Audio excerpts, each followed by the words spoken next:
A continuación comienza Diálogo por el Futuro. Bienvenidos, bienvenidas a Diálogo por el Futuro. En la coordinación general de la radio, Yamil Rodríguez. En los controles del streaming está Andrés Dorta. En los controles de la radio, Jonathan Martínez. En las redes sociales, Flavia García. Y quien les habla, Micaela Velar. Les estaremos acompañando en la próxima hora por la BN Radio 104.9 FM. En el programa de hoy tenemos ya en estudio a Aimone Espínola. Él es vocero de la Red Europea de Solidaridad con la Revolución Bolivariana por el capítulo Italia. Bienvenido. Gracias, buenas tardes. Ahora en el próximo bloque vamos a estar hablando contigo. Bueno, ¿qué más tenemos? Tenemos una continuación de una entrevista que comenzamos la semana pasada con Juan Carlos Monedero, el politólogo español, y tenemos un anuncio de la vocera y promotora nacional del Movimiento Futuro, Gabriela Peña Martínez. Y bueno, con estos adelantos de lo que vamos a tener durante el día de hoy, nos vamos al primer espacio musical y ya seguimos. Cara a cara con el futuro. En Cara a cara con el futuro estamos con un amigo de la Revolución Bolivariana, Aimone Espínola, que tiene años visitando nuestro país y conociendo, interiorizándose, intercambiando con el pueblo bolivariano y chavista. Él es vocero de la Red Europea de Solidaridad con la Revolución Bolivariana por el capítulo Italia. Entonces, Aimone, bienvenido nuevamente y cuéntanos un poco cómo funciona esto de la solidaridad internacional en Europa. Bien, gracias de la bienvenida. Siempre es un gusto estar aquí, siempre me siento en mi casa. El tema de la solidaridad, bueno, les confieso que no somos profesionales de la solidaridad, en el sentido que somos compañeros, camaradas que venimos de distintas experiencias, entonces siempre tenemos una mirada también internacionalista. Evidentemente que Venezuela nos llama la atención por ser uno de los epicentros de la lucha internacional, del conflicto de clase, con lo cual nuestro colectivo, nuestros comitados, nuestras organizaciones, partidos y sindicatos tienen una mirada particular al bravo pueblo, bueno, que ya lleva bastante años en esta lucha. Específicamente con el proceso bolivariano comenzamos ya hace más de 20 años a dar seguimiento a lo que estaba ocurriendo y nos dimos cuenta también de cómo estaba representada la realidad de Venezuela en general, más allá del tema del proceso bolivariano, de la experiencia desde que llegó Chávez. No llegaban informaciones que eran verdaderas, sobre todo aquellos que tenían oportunidad de viajar se daban cuenta que la realidad cuando aparecía en nuestra prensa, en nuestro medio de comunicación, era muy distinta de lo que conocía, con lo cual estos organismos comenzaron a encontrarse, a juntarse y debatir para intentar oponerse a esta narración, a estos medios masivos que pintaban una realidad muy distinta de lo que estaba ocurriendo aquí. Entonces, las actividades se desarrollan según los sectores de pertenencia, en movimientos estudiantiles, en grupos en la escuela con los jóvenes que siempre tienen mucha curiosidad y mucho interés, pero también en la realidad en las organizaciones de trabajadores, y el esfuerzo es a través de medios alternativos de dar a conocer y a lo largo de los años actualizando lo que es no solamente el proceso en sí con el objetivo que se da, con la visión que tiene, sino también nos hemos dado cuenta de los grandes logros que se han dado a lo largo de estos años de los cuales evidentemente no se habla, no es conveniente hablar. Entonces, digamos, se hace mucho trabajo de traducciones de material, de informaciones, de noticias, y un poco también, dependiendo también de la competencia que cada quien tiene, de hacer medios alternativos, informaciones, encuentros, sobre todo, para dar a conocer esta linda experiencia de aquí. Tú me hablas también que hay un tema de cómo se ve a Venezuela, ¿no? Esa construcción que se hace de Venezuela para poder posicionarla desde afuera, desde Europa y de Estados Unidos como un enemigo, como diría Barack Obama, una amenaza extraordinaria, ¿no? ¿Cómo ves esa construcción de ese enemigo que realmente no lo es tal, pero que ha sido tan efectiva la propagación de esta idea en las redes sociales o en los medios? Bueno, es un poco siempre la misma historia, ¿no? La necesidad de construir a un enemigo para justificar acciones que, por otro lado, nunca sería aceptada por la sociedad. ¿Cuál pueblo le gusta hacer la guerra a otros pueblos, por ejemplo?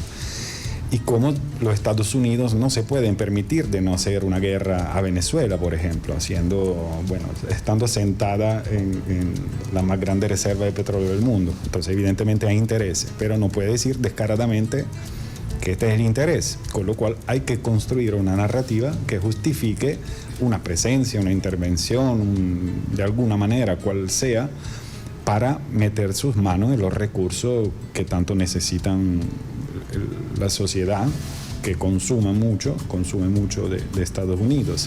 Así que hay que construir una visión, una imagen de este país, a pesar de lo que es de realidad. Estar aquí es un pueblo, debo decir siempre, alegre, es un pueblo que se está muy bien con lo que tiene, que siempre, a pesar de las dificultades que puede tener o que en todo el mundo hay, es un pueblo que se deja amar. Entonces sería muy difícil convencer a alguien de estar en contra de este pueblo. Hay que distorsionar la realidad. Entonces esto es lo que pasa. Fíjense, en estos días, como hubo las elecciones presidenciales, por ejemplo, y yo llegué en los días inmediatamente sucesivos, o sea, ¿qué pasó? Comencé a recibir muchos mensajes de amigos, de familiares, que casi que me daban el pésame, o sea, tú vas para la guerra. Esto era la idea. Y yo pensaba, bueno, o sea, no creo que sea así, pero me he dado cuenta. Tú estás loco, ¿qué sí, vas a hacer ahí? Exacto. Estaba como que ahí en trinchera. Claro, lo que estaba representado en nuestros diarios, en nuestra prensa, en nuestros noticieros, era que aquí, y lo hacían con imágenes, o sea, este cuento no es que el periodista te echaba el cuento, o sea, te mostraban imágenes de multitudes que estaban quemando ciudades enteras, que estaban disparando, que había ejército, o sea, se veían imágenes que claro, que luego se ha desmontado, se ha aclarado que eran imágenes falsas la mayoría de las veces, ¿no? Entonces eran imágenes de otras situaciones, de otros años, de otros países, y esto ha sido desmontado de manera bastante banal. Pero ¿qué pasa? Esto se ha desmontado después, en los días después. La idea era, de manera tempestiva, dar una situación de caos, para dar un intento de golpe de Estado, entonces para cambiar los resultados electorales. Esto tampoco es novedad, esto ya lo hemos visto en todo el mundo a lo largo de la historia, a lo largo de la geografía, lo hemos visto, lo hemos vivido puntualmente en Venezuela en todas las elecciones. El tema mismo de no reconocer los resultados, estamos acostumbrados por parte de algunos sectores que solo reconocen los resultados de cuando ganan. O sea, aquí también la oposición, si no recuerdo mal, ha ganado alcaldías, gobernaciones, entonces esta sí la reconocen. Pero como aquí no es un tema electoral, esto es evidente. El tema es más político, más económico, tiene que ver con adueñarse de los recursos de Venezuela, cueste lo que cueste. Y a pesar de que esto se pueda traducir en un gran sufrimiento por quien aquí está luchando para mejorar sus condiciones de vida, tanto de los gobiernos como que de los pueblos, de la gente, de los ciudadanos que día a día le gustaría poder trabajar. O sea, esto es un pueblo que yo percibo lo que quiere es paz, como todos los pueblos del mundo, y que la misma paz que te decía que queremos nosotros, por lo cual hemos conformado redes de solidaridad. Ahora, permíteme un último aspecto de la red de solidaridad. Esta solidaridad Venezuela, por supuesto que la merece, porque merece la verdad que sea contada por cómo es. Pero hay una solidaridad que nosotros tenemos que hacer hacia nosotros mismos también, que somos los blancos de la manipulación de la información, porque finalmente, ¿cuál es el objetivo? El objetivo de una mala información son nuestros cerebros, en nuestra conciencia. Entonces, las verdaderas víctimas de esta información en nuestros países somos nosotros, porque si nos damos cuenta que un pueblo organizado, unido, que lucha para ser soberano y tomar la rienda de su destino, puede lograrlo, bueno, esto sería, se acabaría con la guerra en el mundo, se acabaría con el capitalismo en el mundo, se acabaría con la opresión del hombre en todo el mundo, y aquellos pocos que de toda esta historia ganan mucho, no están dispuestos a dejar su poder, evidentemente. Ciertamente. Y bueno, hay una idea de que están los dueños de la verdad. No sé si viste una especie de entrevista entre Elon Musk, el dueño de X, y Donald Trump, candidato a la reelección en Estados Unidos. Te soy sincero, después de 1 hora y media me cansé, estaba muy aburrido, sí. Pero hay algunos elementos ahí bien interesantes. Se tiran flores entre ellos y bueno, tienen esta idea, pero entre ellos como que se autoproclaman los dueños de la verdad. Uno es el que lucha porque se sepa la verdad y otro es el que ayuda a que se difunda. Una cosa así, entre los dos hacen como un super equipo, un dúo así de superhéroes también, ¿no? Una cosa extraña. Pero sí, un poco tienen como secuestrada la verdad, y más que la verdad, la conciencia, ¿no? Y ese sentido de que ellos están correctos, no hay otra visión. Sí. Incluso Trump decía, ¿no? Que la actual, y tiene esas formas de caracterizar los que están gobernando ahora en Estados Unidos, el Partido Demócrata, Biden puntualmente, y su adversaria política Kamala Harris, decía que Trump decía que ellos eran deficientes. Y Milei en Argentina decía algo parecido, como nosotros, por los libertarios, entre comillas, somos superiores estéticamente. Es una cosa así, ¿no? Eso hace recordar mucho a la idea del nazismo, del fascismo, ¿no? Esta cuestión de la supremacía blanca, del racismo. Y del, ¿no? Superhombre, sí. Del superhombre. Bueno, tiene razón, tiene mucha razón, porque de aquellas 2 horas, la primera media hora fue hablando del superhéroe Trump, que logró sobrevivir, bendecido por Dios, por el disparo que él casi que decía que logré esquivar. Parece una película de los Avengers. Y el otro que le decía, sí, yo te admiro mucho por tu coraje. Ahora no sé cuál es el coraje de... Te levantaste y dijiste, pelea. Exacto. Pero es cierto también que este tema de la verdad, ¿no? Ellos tienen su verdad.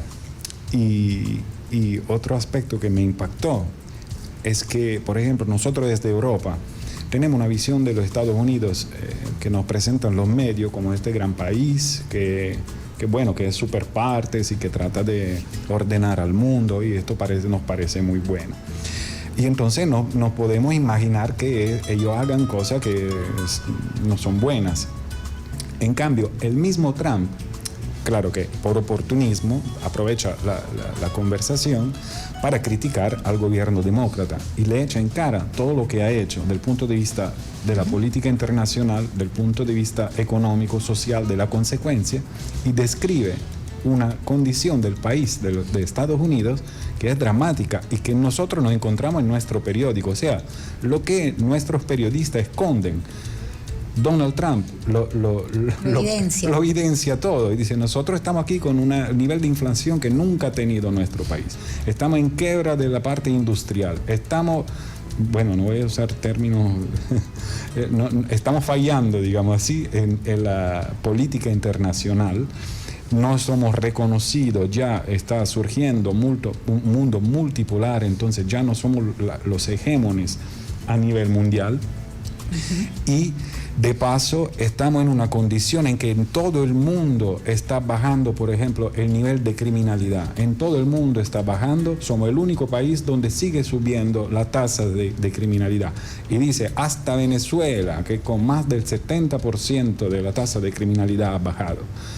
Entonces, esta cosa nuestro periódico no la dicen, y no la tiene que decir Trump. Entonces, son varios los elementos que él saca ahí. Entonces, a pesar que es un poco aburrido y redundante, es interesante escuchar esta entrevista entre ellos por estos aspectos. Ahora, la parte de la propuesta, de las soluciones que Trump da a la política de Estados Unidos, esto es o sea, asustador, sí. Porque logra ser hasta peor de lo que dice. Entonces parece una competencia a quien gobierna, al peor gobierno, pues para ellos, y con la pretensión de exigirlo a los demás.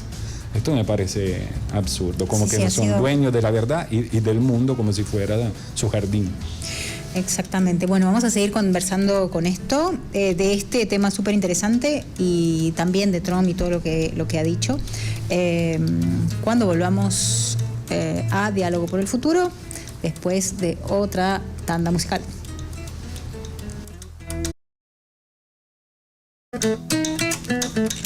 Cuando son las 6:28 de la tardecita, yendo para la noche caraqueña, estábamos conversando sobre esta entrevista que le hace el dueño de X a Donald Trump. Bueno, Trump también tiene unas trompadas a la inmigración, ¿no? La ve como un enemigo. También él ha construido eso. Cuando se sabe que los inmigrantes en el mundo históricamente hemos construido las ciudades, mejorado, bueno, no quiero usar lo que ellos usan, mejorado las relaciones humanas y Y bueno, también ha habido de todo, ¿no? Ha habido sufrimiento, ha habido invasiones, en fin, pero en el caso puntual él está hablando de la inmigración latinoamericana, particularmente la venezolana, pero también habla de la asiática, la africana, todo aquel que no sea parte de lo que él considera supremacista, ¿no? Bueno, y no me parece que él tenga piel roja, ¿no? Con lo cual él mismo debe haber llegado de algún lado. Todos somos inmigrantes al final y la historia de nuestras civilizaciones humanas son producto de migrantes, ¿no? Todos somos hijos de África. Y imagínate, yo que vengo del Mediterráneo, nosotros nos mezclamos y gracias a esta mezcla hemos desarrollado también nuestra cultura hoy día. Ni hablar de América, de las Américas, que son justamente el producto de pueblos que ancestralmente han vivido aquí y también se han movido a lo largo de este continente y que de alguna manera se han mezclado también con, digamos, los colonizadores. Y Estados Unidos, evidentemente, le tiene que darle las gracias a todos los migrantes que han construido y fortalecido este imperio. Pero este es un arma, este tema de la migración es un arma política, como todo en la comunicación se utiliza, y ha sido un lema de muchos partidos conservadores también, es un tema evidentemente en toda Europa. Esto está en todos los programas de los políticos de Europa, y debo decir ya no solamente de derecha, sino también de algunos que se definen de izquierda, que ya no son, porque el tema de la migración es concreto. Pero el caso de Italia, por ejemplo, es muy particular, porque ahora tenemos un gobierno declaradamente, digamos, con sentimientos de afección a la experiencia, nostalgias, ¿no?, fascistas, de derecha, conservador, reaccionario, entonces que tienen también este discurso del problema de la migración, sin tomar en cuenta pero los datos reales. Por ejemplo, algo que nadie sabe es que el balance migratorio de Italia siempre ha sido históricamente a favor de los emigrantes. O sea, hay muchos más italianos que van al exterior de extranjeros que llegan a Italia. Y esto ha sido así hasta el 2023. O sea, cuando llegó este gobierno, por primera vez este año, por el tema de las guerras que han llegado otra vez a Europa, este balance está cambiando. Pero históricamente son más los italianos que todavía tienen que buscar una vida mejor afuera de su país, de no los extranjeros, así dichos, y que llegan a Italia. Y bueno, esto también es otro elemento. De hecho, hoy día en Italia hay 5 millones de personas que vienen de otros países en una población de 60 millones de personas, o sea, son, digamos, el 8%, generando casi el 15% de nuestro PIB. O sea, que no... Hoy son una parte integrante esencial de nuestra sociedad, de nuestra economía, y entonces habría que agradecer más bien al aporte cultural, productivo, económico, social que dan a nuestros pueblos. En cambio, viene utilizado este discurso como un arma política para llevar adelante otros intereses, evidentemente. Mire, voy a leer lo que ha dicho Trump ayer. Lo ha dicho varias veces, pero dice: los países envían a sus criminales a Estados Unidos y por eso los índices de delincuencia se incrementan. Por ejemplo, Venezuela. Sus indicadores de criminalidad han bajado un 72%. Nos están mandando a sus traficantes de drogas. Nos están enviando francamente a sus prisioneros. Están vaciando sus prisiones. Están tomando a sus criminales, sus asesinos, sus violadores y los están entregando a los Estados Unidos. ¿Qué opinas? Bueno, primero que si yo fuera un traficante de droga, por supuesto que me iría a Estados Unidos, que es el mayor mercado del mundo, y sí me iría bien. Y claro, es evidentemente una visión manipuladora de la realidad, porque es también una visión racista de la realidad, porque como tú vas a definir, ¿no?, una persona... El enemigo es lo no conocido, el desconocido. Exacto. O sea, como que la sociedad estadounidense no estuviera lo suficientemente enferma como para cada tanto estar haciendo matanzas, ¿no? Exacto, como que ellos fueran... que a él mismo le pasó, buenos, ¿no? La oreja derecha es testigo de dicha situación. Y todas estas figuras que él describe como si fueran personas que nacen y mueren así, como si por naturaleza uno es un ladrón, si por naturaleza uno es un narcotraficante, si por naturaleza uno es un criminal. Y esto no es así, evidentemente son condiciones producto del contexto social de los cuales la sociedad de Estados Unidos son maestros, han exportado criminalidad en todo el mundo. O sea, si hay narcotraficantes es porque hay un mercado de narcotráfico, hay quien produce, quien compra, quien consume droga, y en todo esto están evidentemente Estados Unidos. Y ya como ellos saben, ¿no?, se declaran ser los dueños del mundo, y hasta Trump en la misma entrevista dice: si yo fuera presidente otra vez, o si hubiese sido en lugar de Biden, esta guerra nunca se hubiese dado, Irán no hubiese amenazado, el otro no hubiese hecho. O sea, él tiene bajo control todo, ¿no? Entonces, si tiene todo este poder, ¿por qué entonces Estados Unidos no impidió que se generaran mercados de narcotráfico, por ejemplo, organizaciones criminales, la mafia que hay en Estados Unidos, y a través de organizaciones criminales hasta en Sudamérica y sus bases Mira la solución militares que él da a este teórico problema. Dice: Trump aseguró que cuando él gane las elecciones presidenciales, debido a la fuerza y contundencia de sus políticas de seguridad ciudadana, esos mismos delincuentes y criminales van a decir: huiré a Venezuela, será un lugar mucho más seguro que estar en los Estados Unidos.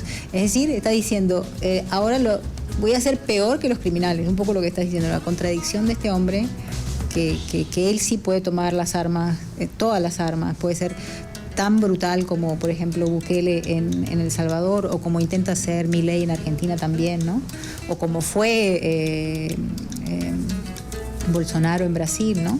Claro, siempre hacia las poblaciones más desposeídas, o entonces a los negros, o entonces a los inmigrantes, a los latinos. Definitivamente es lo que tú dices, una gran contradicción. Claro, él habla a sus electores, ¿no? Él tiene que mantener esta imagen de policía. Tipo malo. Exacto, el tipo malo, porque él el que va a arreglar todos los problemas, que es duro, porque el Biden, el Sleepy Joe, como lo llaman, ¿no? Dice, no está a la altura, porque no, ¿quién va a respetar a este viejito? Mientras que a mí sí se me respeta. Entonces tiene esta actitud. Mira, tenemos un audio de una entrevista que le hicimos la semana pasada a Juan Carlos Monedero, que habla sobre la inmigración, pero en este caso de la venezolana. Que sean los que han emigrado, es un drama, porque la gente no quiere salir de sus países. Hay otros lugares donde a lo mejor hay menos apego, pero el venezolano tiene un enorme apego a su país y a su modo de vida, y por tanto toda esa gente que está afuera está sufriendo, igual que están sufriendo sus familias. Imaginemos que fuera hasta el número mínimo, 3 millones. Son 3 millones de familias con gente fuera, y eso obviamente tiene que haber golpeado al resultado electoral, sobre todo si no se ha sabido trasladar que el bienestar que está teniendo Venezuela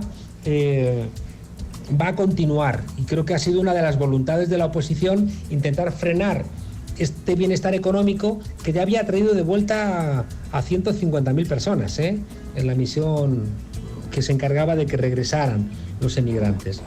Por tanto, yo creo que en un horizonte breve se han vuelto 150.000 en un momento de recuperación económica.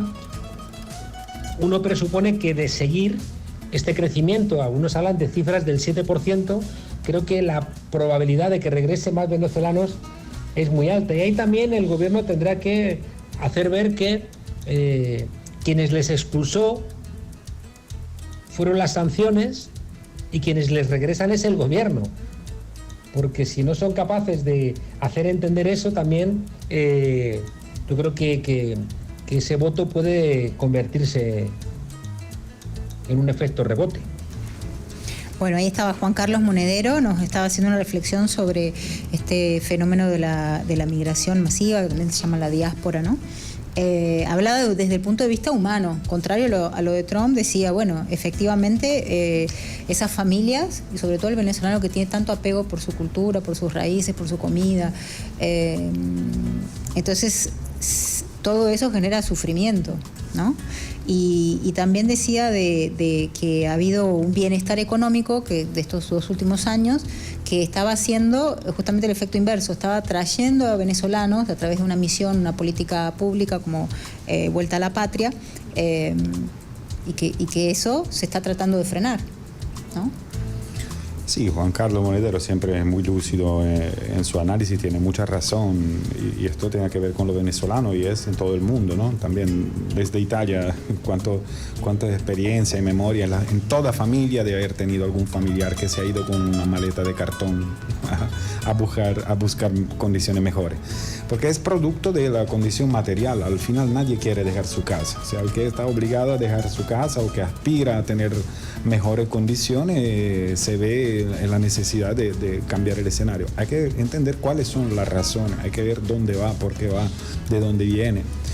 Y el caso de Venezuela también es, como se decía antes, es muy manipulado porque este tema es un arma, en la comunicación es utilizada. Hasta las cifras no tienen mucho respaldo, ¿no? Se habla de 3 millones, de 4 millones, de 6 millones, pero estos millones no se sabe quién son. También se decía en estos países dónde van, dónde emigra el venezolano. Entonces, por ejemplo, en los países alrededor de Venezuela mismo, se dice que hay muchos, pero que no tienen documentos, no se sabe de dónde vienen, no se sabe dónde están, qué hacen. Entonces, si no hay ninguna de esta información, ¿cómo tú puedes llegar a tener ciertas cifras? Entonces, el problema existe, es real, pero de ahí a utilizarlo de esta manera me parece que tiene más una función en la narración comunicativa. Y nunca había visto, yo no sé si es el primer caso en la historia de un gobierno que se encarga de una misión para que vuelvan a la patria los ciudadanos que han emigrado. Yo esto nunca lo había escuchado y me parece muy noble de parte de este gobierno y de este pueblo que se asume los costos, el empeño de esta iniciativa.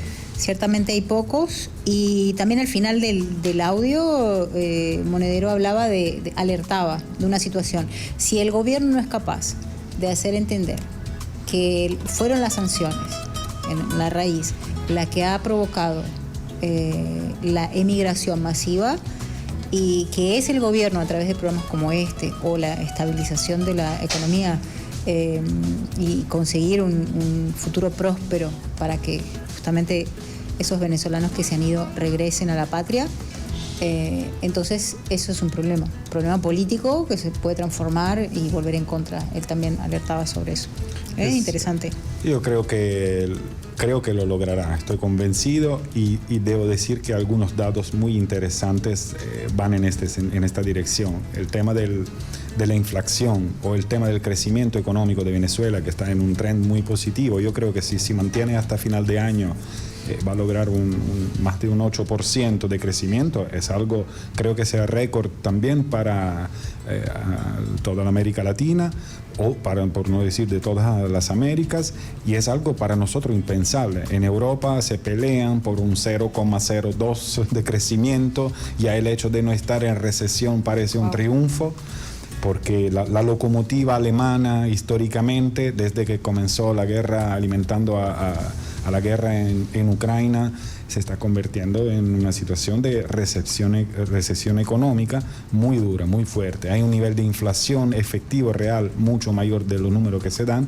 Entonces, en cambio, en Venezuela yo creo que este elemento de crecimiento, debido también a aliviar cierto aspecto, a diversificar la condición económica, será una muestra de la capacidad de crecimiento que ayudará a favorecer también un proceso de retorno o tal vez quizás de inmigración de los países vecinos, que se darán cuenta que Venezuela no es el país en guerra que describen los medios de comunicación.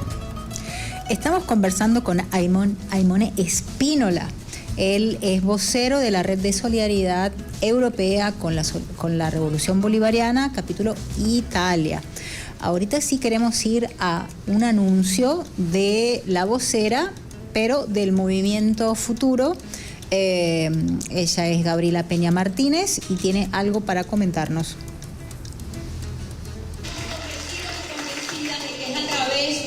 El espíritu asambleario de la dirección colectiva, como podemos hacer realidad los sueños de las y los venezolanos. En este sentido, para nosotros es importante mencionar que durante esta semana, desde hoy hasta el día domingo 18, vamos a estar conformando esos equipos promotores estadales, municipales y comunales que serán los que impulsarán, promoverán esta consulta popular de la mano con los voluntarios y las voluntarias del Movimiento Futuro. De allí se van a desarrollar asambleas territoriales, asambleas comunitarias y asambleas comunales. En las asambleas de cada consejo comunal del país se van a elegir 3 proyectos y nosotros consideramos que debe ser desde el espíritu colectivo, el proyecto que beneficie a la mayor cantidad de personas posibles en cada comunidad de nuestro país. Posteriormente vamos a desarrollar asambleas comunales. Cada comuna de nuestro país va a elegir hasta 7 proyectos priorizados que les permitirán luego ir casa por casa a dar a conocer cuáles son los proyectos que se han elegido y sobre todo cuál es el proyecto por el que van a votar el próximo 25 de agosto. Esto es solamente una muestra de lo que es la democracia participativa y protagónica en Venezuela. Entonces, Gabriela Peña, ella es vocera y promotora nacional del Movimiento Futuro, estaba hablando de una convocatoria que hizo el presidente Nicolás Maduro, que es la convocatoria o el lanzamiento de la segunda gran consulta popular nacional. La primera se realizó en octubre, creo que fue el 24 por ahí de octubre, y esta entonces será en el 25 de agosto. Estuviste en la primera, ¿verdad? Sí, yo estuve aquí en abril con la consulta comunales y son procesos que son sorprendentes para nosotros. O sea, ver cómo se hace un esfuerzo de traducir en realidad conceptos democráticos, ¿no? Que para nosotros son una abstracción teórica que se aplica a través de fórmulas, digamos, institucionales, formalidades. Aquí el esfuerzo en que definiría un laboratorio es ver cómo un concepto tan profundo, tan antiguo, tan importante, es declinado de manera de herramienta concreta de un pueblo que decide de su futuro, de su proyecto, de su realidad, de su entorno, ¿no? Del prójimo. O sea, cómo vamos a invertir finalmente nuestros recursos, nuestra plata. Y esto me parece increíble. Esto, en mi país esto no pasa. Ahí tenemos administradores que se eligen y se escogen entre ellos, partidos que se postulan y que cambian los nombrados, y ahí deciden, gastan, se ponen el bolsillo y hacen de todo. O sea, corrupción puede haber en todo el mundo, por supuesto, pero allá es un sistema de corrupción, un sistema que es corrupto en sí. En cambio, aquí se hace un esfuerzo para tener mayor control social y directamente tiene que ver con las necesidades concretas del pueblo. Esto me parece maravilloso y me parece que he percibido también por el pueblo de aquí este aspecto, porque a todo este proceso que yo he asistido, siempre lo he vivido con alegría, con intercambio y hasta con debate, porque no todo el mundo está siempre de acuerdo, ¿no? Pero hasta estos debates yo siempre lo he visto muy sereno, muy alegre, de verdad, este proceso. Justamente uno de los temas es eso, ¿no? El tema de la corrupción y de que pueda llegar directamente a las bases, es decir, a las comunas, a la sociedad organizada en consejos comunales, en comunas, es decir, que como decía Gabriela, el tema de la democracia protagónica y participa, que está en las bases fundacionales de la Constitución, y bueno, que justamente la idea es que el dinero llegue a las bases para lo que necesitan las bases, para lo que se ha debatido desde lo local, desde lo municipal, etcétera, desde lo comunal. Entonces sí es una iniciativa para tratar de volver a dialogar, hablando que estamos en diálogo por el futuro, volver a dialogar, pensar ese futuro, volver a dialogar con las bases, que esa brecha de gobierno, revolución y base se vaya acortando y se vayan limando las asperezas que ha habido, porque efectivamente ha habido casos de corrupción, eso no se puede y no se debe tampoco tapar, y hay que apuntarlo, ¿no? Y se está pidiendo menos burocracia, más transparencia, más accesibilidad, más visibilidad también de la política y lo político, y bueno, este es otro esfuerzo más en un contexto que lo amerita. Claro, yo creo que la perfección no existe, y Venezuela, o sea, me encanta, pero por cuanto me encanta no es el paraíso. Entonces, por supuesto que hay problemas, como hay problemas por todos lados. Lo que sí veo es que aquí hay anticuerpos importantes en el pueblo para enfrentar la realidad. Corruptos hay, no se puede decir que no conozco un país donde no haya. Ahora, que aquí sean capaces de estructurar un sistema que permita tener mayor control, mayor cercanía a los recursos, a las decisiones que se toman, esto es el camino. Si siguen habiendo, más el pueblo tendrá que organizarse y estar atento. O sea, porque si no, ¿qué pasa? A mi país hay un desmoronamiento frente a un sistema corrupto, con lo cual en las últimas elecciones hay un 54% de personas que no van a votar. Entonces hay un alejamiento, y entonces estamos como esclavos de esta realidad. En cambio, no, el estímulo y la razón por qué te decía, me interesa el tema de la solidaridad con doble sentido, o sea, hacia nosotros, es reportar también esta experiencia que no es perfecta, que hay fallas, que hay errores, y de estos errores se aprende, de esta falla sale nuestro empeño. Yo creo que el tamaño de los desafíos es que genera a las personas capaces de resolverlo. Y aquí se está en pleno ejercicio democrático, participativo, protagónico, que no es un lema. Aquí hay cómo en realidad encuentra consistencia real. Tenemos otro audio, ¿verdad? De Gabriela Peña. Desde el Movimiento Futuro nos corresponde garantizar que esos proyectos sean parte de la agenda concreta de acción, o de las agendas concretas de acción que se han venido escribiendo, que se han venido gestando en cada consejo comunal de nuestro país. No hay necesidad de empezar de cero. Ya nosotros tenemos un trabajo adelantado, incluso hay comunas en nuestro país que tienen sus planes de desarrollo comunal, solamente nos falta ir nuevamente a legitimar esos proyectos que son necesarios ejecutar en cada territorio. Posteriormente, la siguiente semana, del 19 al 25 de agosto, vamos a desarrollar una campaña electoral. Vamos a dar a conocer esos proyectos, vamos a ir a cada comunidad, pero también vamos a retomar nuestros papelógrafos. Vamos a retomar nuestras campañas barriales, nuestras campañas comunitarias, para que sea una gran fiesta electoral, donde digamos una vez más que el autogobierno es posible, y es gracias a voceros y voceras que están allí, en cada consejo comunal de nuestro país, trabajando día a día, trabajando sin descanso, con mucha conciencia, con profunda voluntad y sobre todo por amor a esta patria, a Venezuela, que nos ha dado tanto. Bueno, ahí Gabriela Peña hablaba, ¿no?, del rol que va a tener el Movimiento Futuro, que tiene presencia en todo el territorio nacional, en esta segunda gran consulta popular. Y un poco decía, bueno, vamos a estar discutiendo, pero no es que porque nosotros llegamos, no, ya las comunidades tienen avanzado esto, tienen sus proyectos, saben lo que necesitan, simplemente tal vez pensar en algún tema metodológico para que se pueda presentar de la mejor manera, o mejor aún.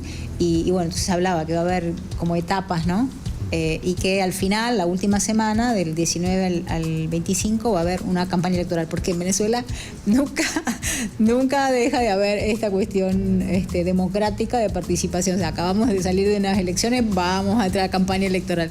Y bueno, es muy interesante cómo se vive la política desde las bases y lo viva que está. Con todas las contradicciones, con todo, es el camino que ha optado el pueblo venezolano, y es súper interesante.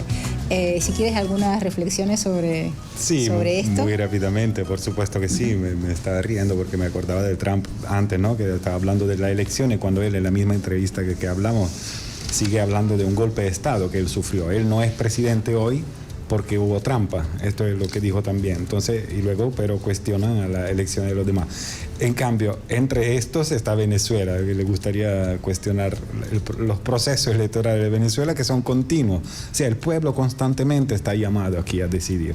Y es cierto lo que decía la compañera, no hay que comenzar de cero. O sea, aquí hay una experiencia, hay un camino, hay un terreno que está fertilizado para la conciencia. Así que van a salir nuevos, otros líderes jóvenes, habrá un relevo generacional. O sea, lo que no quieren entender, lo que miran desde afuera Venezuela, no entienden que aquí no es un tema de gobierno, no es un tema de proyecto, de programa electoral. Aquí hay un proyecto de país, aquí hay una visión, aquí hay errores sin duda que hay que corregir, pero hay una dirección tomada y organizaciones con jóvenes, con hombres y sobre todo mujeres, debo decir, he visto mucho esto.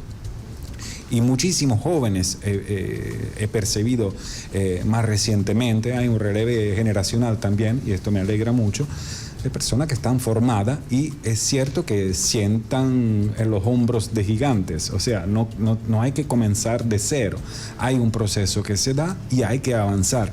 Para poder avanzar hay que tener sí una visión, hay que tener una perspectiva, hay que tener un objetivo, y bueno, y todos de la mano vamos a ver cómo hacer este camino juntos para una Venezuela y ojalá un mundo mejor. Aimone Espínola, muchas gracias por acompañarnos en este diálogo por el futuro. Cuando son las 6:55, estuvimos en Diálogo por el Futuro, la coordinadora general de la radio, Yamil Rodríguez, Andrés Dorta en la operación de streaming, Jonathan Martínez de la radio, Yurimar Longar en la producción del programa, y quien les habla, Micaela Ovelar. Las esperamos mañana a la misma hora por la BN Radio 104.9 FM, La Verdad de Venezuela. Gracias a ustedes. ¿Qué buscamos? Un propósito en la vida.